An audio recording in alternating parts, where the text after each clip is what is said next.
To the Critical Hour on Radio Sputnik. I'm Wilmer Leon, joined here by my co-host Garland Nixon. Thank you, Wilmer. Al Jazeera reports pro-coup protests continue in Niger as Biden urges Bazoum release. On Niger's 63rd independence anniversary, protesters gathered to show support for last week's coup. Hundreds of people backing last week's removal of Niger's democratically elected president, Mohamed Bazoum, by his presidential guard have gathered for a mass rally in the capital, Niamey, with some brandishing giant Russian flags. Before we get into this issue, let's turn to our next guest. He's one of the most prolific writers of our time. Dr. Gerald Horne, as always, welcome back. Thank you for inviting me. So before we get to this, as an attorney, your thoughts regarding the Trump pleading not guilty to charges that he plotted to overturn the election, and I'm sure you've read the indictment. And so your thoughts regarding Jonathan Turley's assessment, the most jarring thing about this indictment is it basically just accuses him of disinformation. This is a disinformation indictment. Your thoughts, Dr. Gerald Horne? Well, I saw Professor Turley's op-ed in USA Today, and I thought that he left out a salient point, which is that as the indictment reads, as Jack Smith has articulated, the counsel for the Justice Department, Mr. Trump has a First Amendment right to challenge the verdict of the electorate in November 2020. But he's being charged with conspiracy, and conspiracy, as you know, involves two or more people getting together not only to talk, but to commit an illegal act. And Mr. Turley curiously leaves out the questions of presumed illegal acts, such as ginning up fake electors, amongst others, for example. But in any case, I think that Mr. Trump faces a real dilemma. He faces a real dilemma because unlike the other Jack Smith case in Florida, in Fort Pierce, where the jury presumably will be studded with his supporters, and the judge, Judge Cannon, has made previous rulings in favor of Mr. Trump, some of which have been overturned by higher courts, studded with Trump judicial appointees. Whereas in Washington, D.C., where this current case is unfolding, because of a significant anti-gentrification movement, it's fair to say that the jury in Washington, which is not a pro-Republican Party town, that is to say, in terms of the residents, it will be studded with black jurors, for example. And the judge, who happens to be of Jamaican ancestry, happens to have been a donor to the Obama campaign, by the way, also has been quite harsh in her treatment of January 6, 2021 insurrections. So Mr. Trump faces an uphill climb in Washington, but that's not the end of the story, because we cannot rule out the possibility that Mr. Trump will actually be elected in November 2024, not least because of the problems that Mr. Biden is facing, illustrated by the closed congressional hearing where Hunter Biden's former business partner, Devon Archer, testified. And you saw a pivot by the White House press secretary, Karine Jean-Pierre, once she was saying that Mr. Biden, Joseph R. Biden, knew nothing about the business dealings of his wastrel son. Now the line from the spokesperson is that Mr. Biden and his son are not in business together. That's more than a semantic pivot. That is a substantive move away, suggesting that the previous line was probably false, which has been indicated by Mr. Archer's testimony at the closed congressional hearing, based on the transcript that is, that on almost 24 occasions, Hunter Biden put Joseph R. Biden on speakerphone when they were having business meetings with business persons from Ukraine and China and elsewhere, seeming to suggest that Mr. Biden, Joseph R. Biden, was witting about the dealings of his son. But the overriding issue in this upcoming presidential election that has not been touched upon by the press, the corporate media at least, since most of the left media as well, is that there's a real crisis, a global crisis suggested by Professor Cornel West's statement that if you vote for Biden, you're basically threatening World War III because of his hostile policies towards Russia and China. And of course, there's the domestic crisis, and Mr.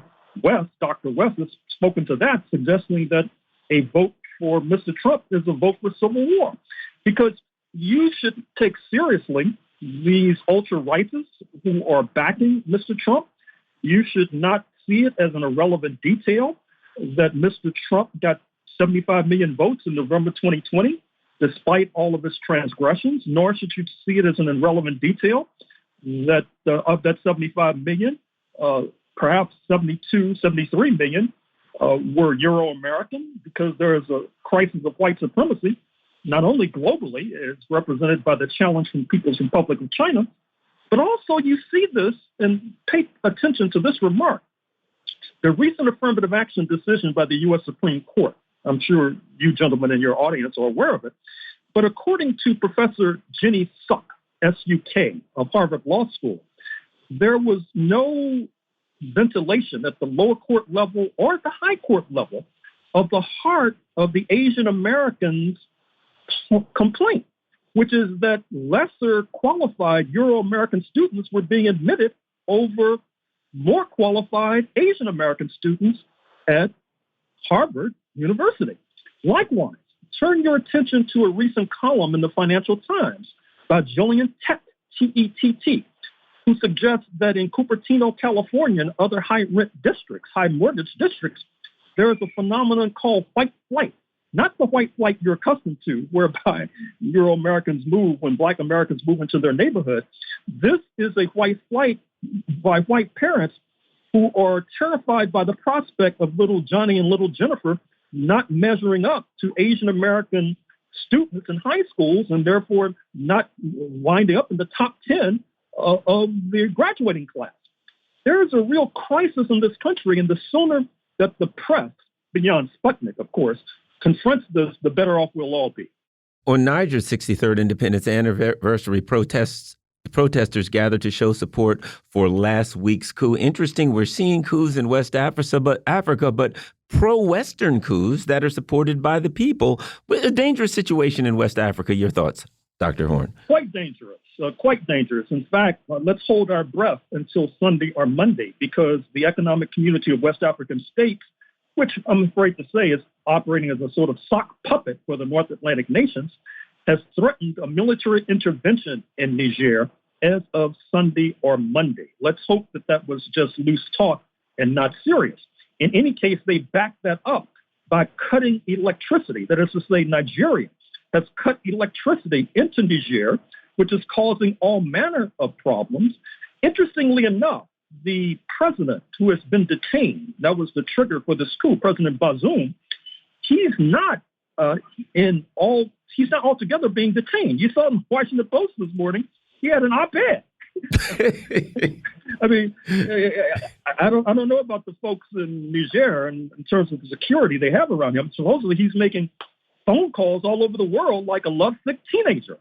So this is a coup of a new type, if you like.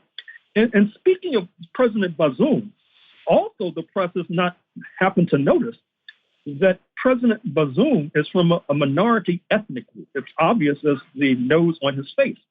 He is of Arab descent, whereas that is not the case for the bulk of the population, certainly the military that pulled off the coup. And speaking of the military, there are fissures there that the North Atlantic countries will seek to take advantage of. Recall that a few days ago, when this coup was engineered, it was by Mr. Bazoum's security, the presidential guard. The military initially said they did not want to get involved, or they were not involved, but then they were dragged into this.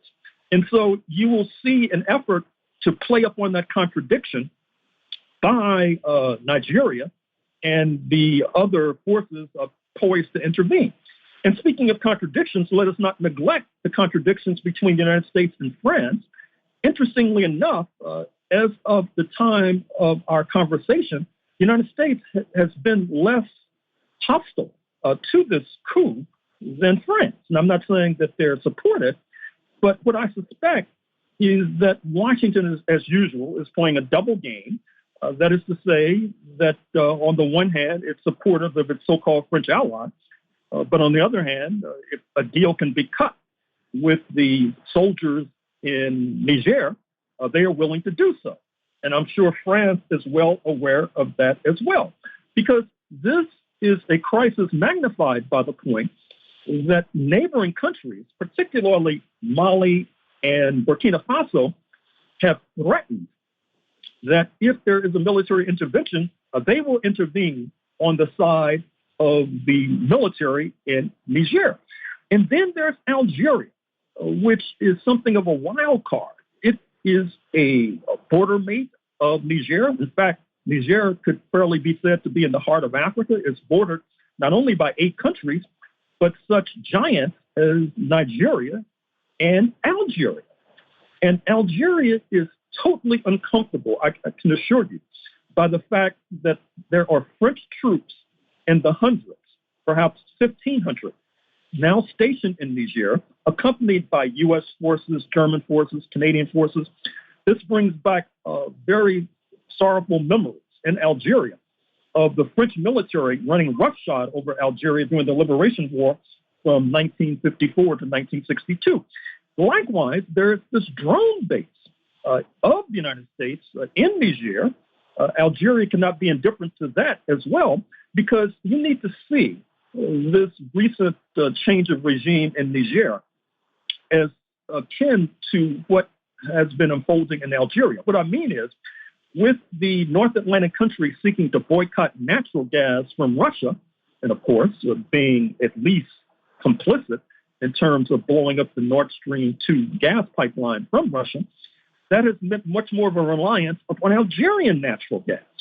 Likewise, with regard to the failed attempt to boycott Russian uranium, that has made the North Atlantic countries, particularly France, more dependent upon Niger's uranium, which is used for civilian nuclear energy in France to power the electricity system in France.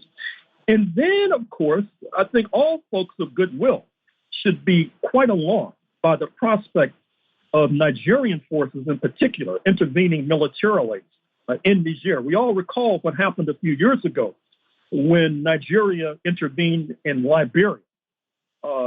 They descended upon that West African neighbor with the crazed energy of maniacal locusts, looting and plundering that country, carrying away entire industrial plants back to Nigeria. Liberia has hardly recovered. Then they made a pledge to Liberian leader Charles Taylor that if he were to leave office, then he could go into sanctuary with his ill-gotten gains in Nigeria. That pledge was not honored, to the consternation of then South African President Thabo Mbeki, who was trying to mediate. And that sends a very difficult message to any leader who's being enticed by a pledge to withdraw from office on the vow that you can maintain a cosseted sanctuary, that pledge will not be honored. So we're on the brink of a real catastrophe with regard to Niger, and it is incumbent upon the peace movement and the anti-imperialist movement in this country to put pressure on Washington so that Washington will not be sending explicit, if not implicit, messages to France and to Nigeria that they should have a military intervention in Niger. A couple of things. One, you're mentioning the double game that the United States plays as it relates to France in Niger. Makes me reflect back upon the United States, France, and Vietnam, and how before the United States got into Vietnam, the United States was convincing France that they needed to go into Vietnam. And then when France said, no, we're done with this, the United States says, well, you know what? We'll finance this whole mission for you. We need you to handle this business on our behalf. That history that data point just came to mind. And yesterday, Joe Biden called for the immediate release of Bazoum and his family, and for the country's democracy to be preserved. And now you've got who is alleged to be the coup leader, General Horne, who is refusing to give in to any threats. So if Bazoum is not returned, and if the coup continues along the path it's on, you said this is going to be a catastrophe. Does the United States then have to take a greater role in trying to intervene in Niger in order to protect its drone base? And well, not only its drone base, but its image, because we know the United States can't tolerate anybody coming in and telling it what to do. Well, I think that's where AFRICOM, the Africa Command, enters the picture, despite the fact of supposedly being headquartered in Stuttgart in the Federal Republic of Germany. It's no secret that AFRICOM is all over the continent, that there are AFRICOM forces in Djibouti due east of Niger. And we all know about the close relationship, as noted, between the United States forces and forces in Nigeria, not to mention forces in Ghana, forces in Liberia, which the United States helped to establish about 200 years ago. And we should not assume that what we just articulated concerning this double game with France is puffery or exaggeration.